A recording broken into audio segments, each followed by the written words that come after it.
নওগাঁ জেলায় বছরে প্রায় ১১ লাখ টন খাদ্যশস্য উৎপাদন হয়। জেলার চাহিদা মিটিয়েও প্রায় ৬ লাখ টন উদ্বৃত্ত খাদ্য সরবরাহ করা হয় দেশের বিভিন্ন প্রান্তে। তবে উৎপাদনশীলতা বাড়াতে যান্ত্রিকীকরণে পিছিয়ে থাকায় বাড়ছে উৎপাদন ব্যয়।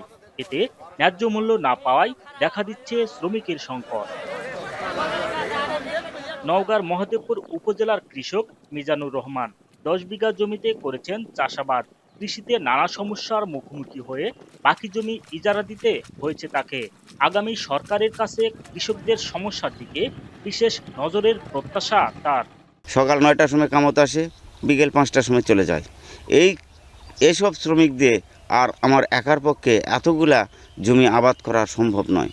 একই গ্রামের দরিদ্র কৃষক সুকুমার তার ১ বিঘা জমির ১০ কাঠায় বন্ধক রেখেছেন ছেলের চিকিৎসার খরচ চালাতে। এখন বাকি জমি আবাদের পাশাপাশি করছেন দিনমজুরি।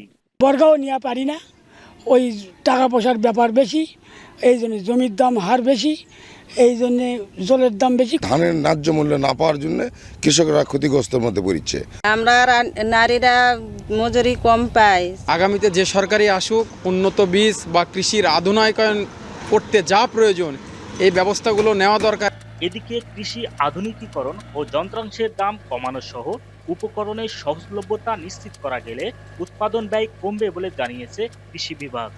কৃষককে যদি আসলে যান্ত্রিকীকরণ নিয়ে আসা যায় তাহলে কৃষি অনেক দূর এগিয়ে যাবে। সেই ক্ষেত্রে আমার পরামর্শ হলো বিশেষ করে চারা রোপণের জন্য রাইস ট্রান্সপ্লান্টার এবং ধান কর্তনের জন্য কম্বাইন হারভেস্টারের ব্যবহার জনপ্রিয় করতে হবে এবং করা দরকার। এর প্রেক্ষিতে কৃষিকে গুরুত্ব দেওয়ার প্রতিশ্রুতি দিয়েছেন স্থানীয় প্রার্থীরা। আব্বাস আলী, এখন, নওগাঁ।